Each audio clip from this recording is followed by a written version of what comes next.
Let's turn now to China, where the Winter Olympics are underway in Beijing. Athletes from 91 countries took part in the shortened opening ceremony due to COVID.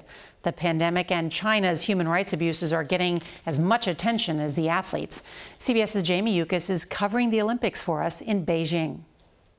The ceremony was a spectacle unto itself, culminating in a massive fireworks display that turned Beijing's night sky into a glorious spectrum of color. But optics aside, the kickoff of the 24th Winter Olympiad was muted by politics and a pandemic that left the stadium less than half full. Two Chinese skiers lit the Olympic cauldron before a crowd without any American diplomats, absent in a show of protests against China's record on human rights. Curling legend John Schuster and speed skater Brittany Bowe were flag bearers for Team USA. Bobsledder Alana Myers-Taylor, a first-generation American immigrant, had been chosen by her teammates for the honor, but was in a Chinese isolation hotel instead, having tested positive for COVID.